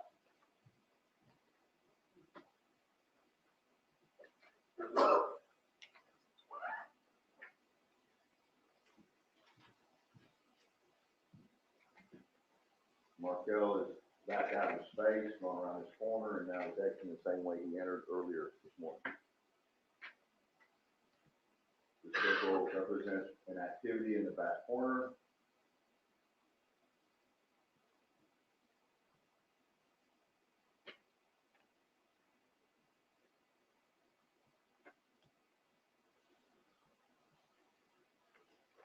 And there's the Prius. Now, coming out of the parking lot the same way he went out.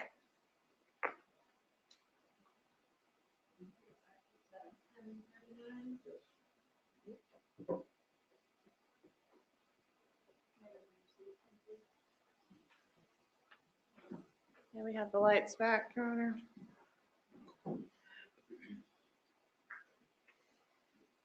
So what, if anything, were you able to learn about the suspect vehicle from, actually, let me strike that, please. I'm gonna ask you some questions about the video itself.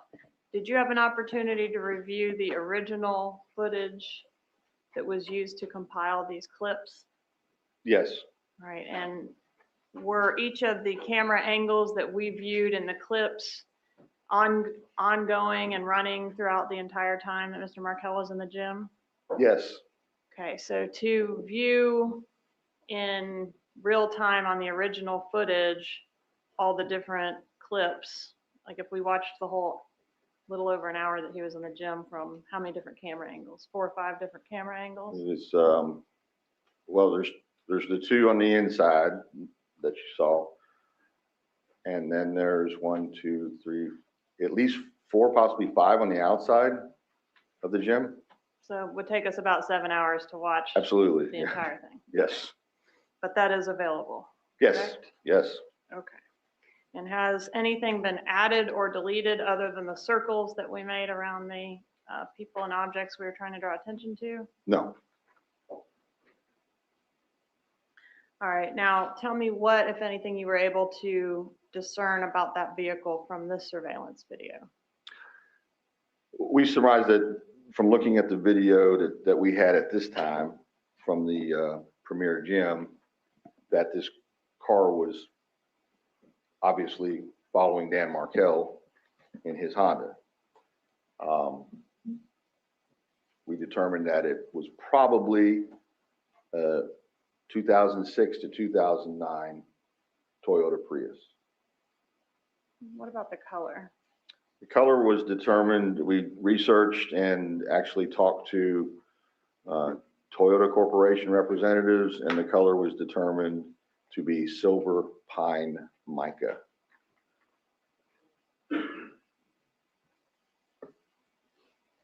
All right, so both vehicles are seen at the end of that video leaving east on Village Square Boulevard toward Thomasville Road. Is that That's correct.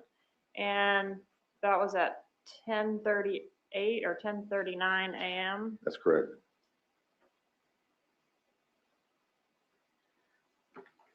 And our 911 call came in at what time?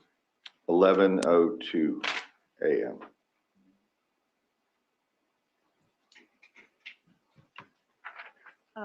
Based on that time frame, did you have a theory as to what route Mr. Markel may have taken when he left the gym? Yes, because the most direct route would be out to Thomasville Road at Village Square to Thomasville, south on Thomasville to get to his home on Trescott Drive. And based on that theory, did you attempt to locate any additional surveillance that the victim and suspect may have been present on along that route? Yes, we did. What businesses did you either attempt to collect or collect video from along that route? From that route, there was the Sunoco gas station on Thomasville near, I can't think of the name. It's near the flyover, as well as the Shell station there at Timberlane Road in Thomasville. You also tried the Circle K, I think that's the surface, the Shell Circle K is the Okay. same location. Envision Credit Union. I believe there was an attempt at Envision Credit Union. From my understanding, other investigators checked all along that route.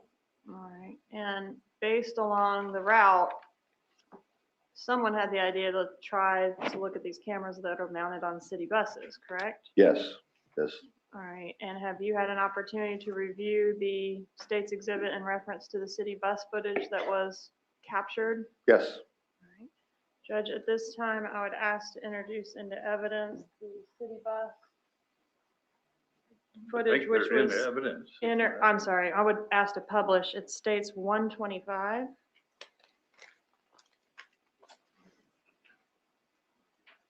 And is this the one that Mr. Dietz has indicated was clarified? Yes, sir. Okay. You may publish.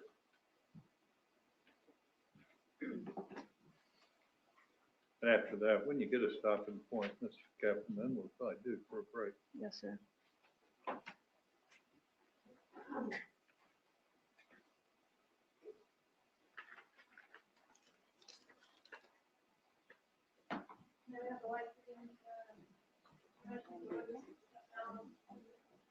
Good night. If y'all prefer the lights behind to be turned off, or are you looking at the TVs in front of you? I don't know. See, let me just ask this. Anybody want the lights behind the screen turned off? Does that help anybody? Nobody? Okay.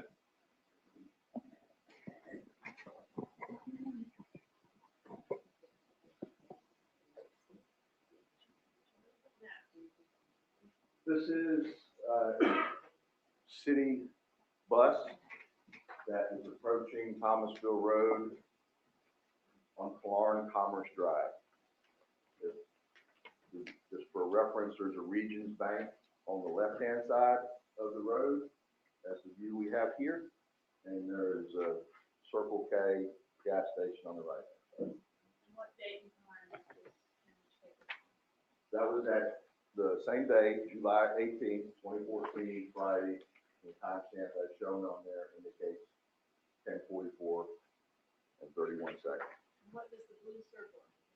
Blue circle is the image of Markel's car southbound on Thomasville Road. So he has left Village Square Boulevard and now he's south.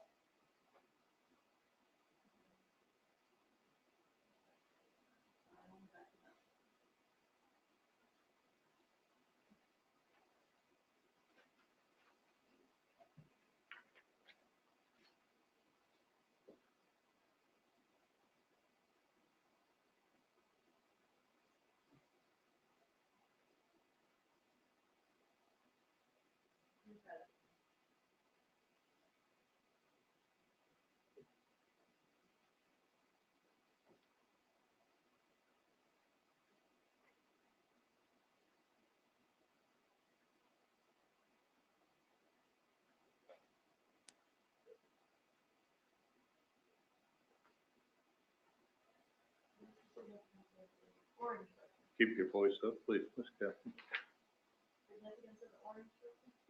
This image is the Prius that was following Mr. Markel out of the Premier parking lot. Now it is southbound, roughly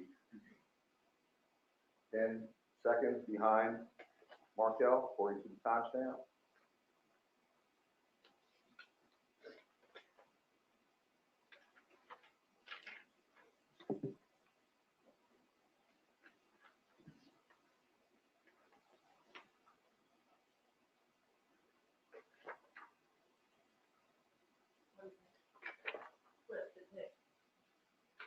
This is the same exact bus, the same bus that was stopped for that spare to put it back on the front and they captured the two vehicles going by.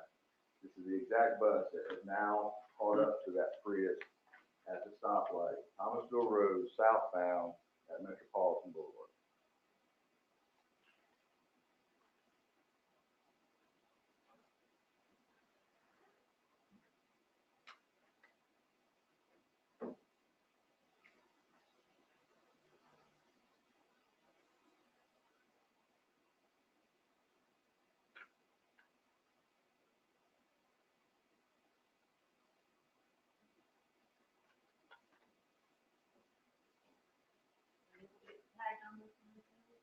No.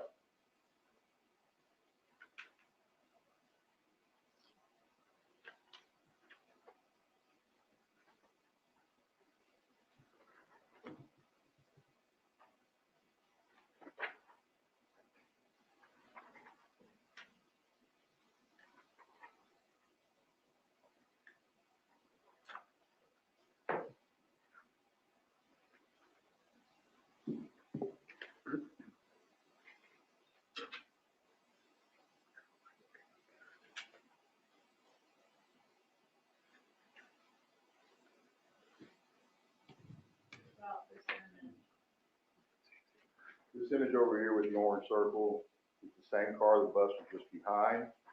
Car has obviously changed lanes and now is in the left-hand turn lane on Thomasville Road to turn east onto Benton Road. This is at 10:51:52.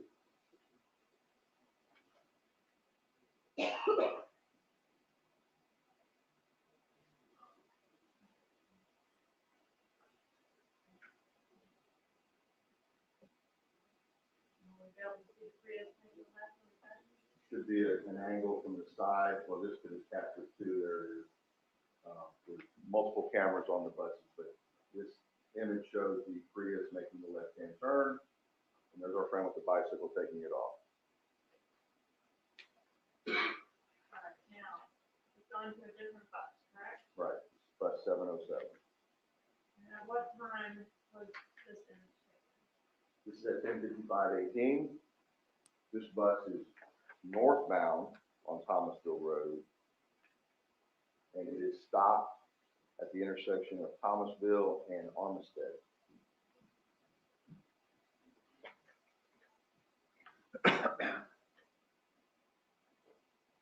This is the Prius, now northbound.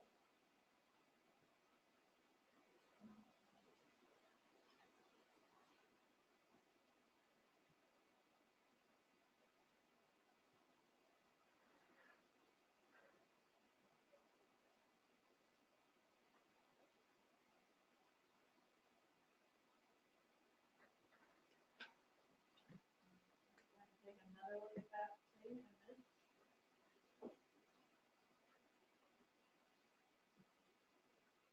This one's done in slow motion.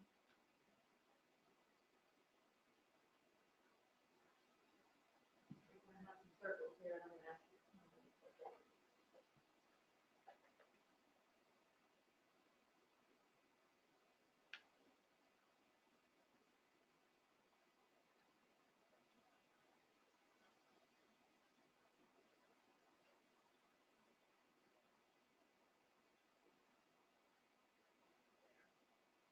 What were you able to learn about the Prius from this clip that the bus captured?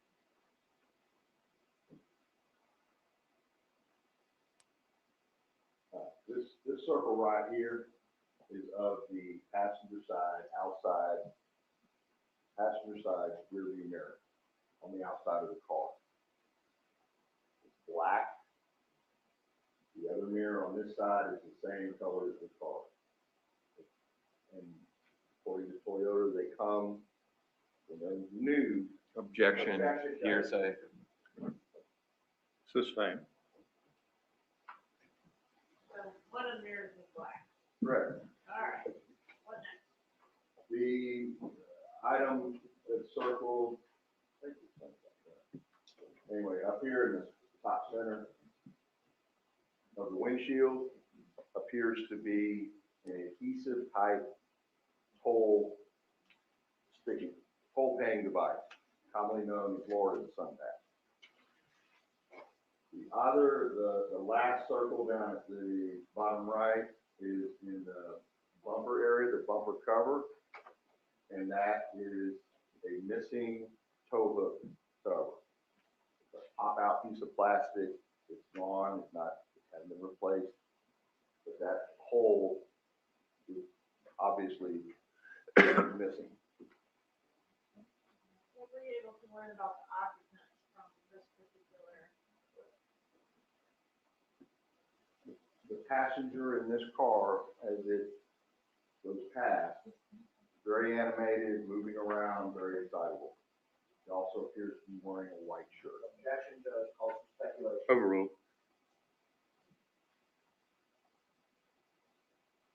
All right, now this was the same bus that we just saw previously, Same bus. so like north on Thomasville? North on Thomasville, the bus is going to Longstead intersection.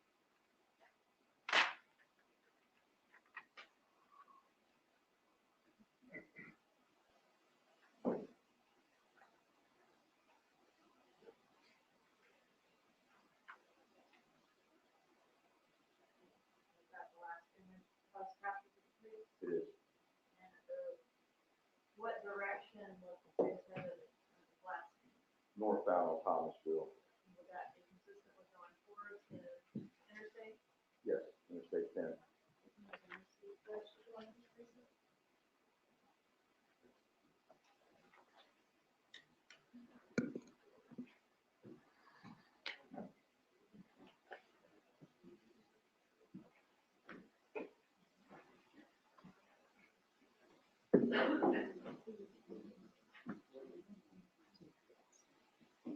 Are you done? Or it's good stuff. Yes. You're Yes, done, if or you want to take a recess now would be an if okay you're time. not done with them? I'm not done with this witness. Okay. We'll take 15 minutes. Well, thank you, everybody, for being here. Have a very happy Easter, and we'll continue soon with more Isom and make it a great one. Judgment-free zone, justice seekers. The state isn't going to decide to arrest me. Oh my God, I can't believe this. I believe that the truth has a way of coming out. Okay, so we think like he's not waking up. Like, is that? There is enough circumstantial evidence there to infer that Wendy took affirmative steps to help further the conspiracy.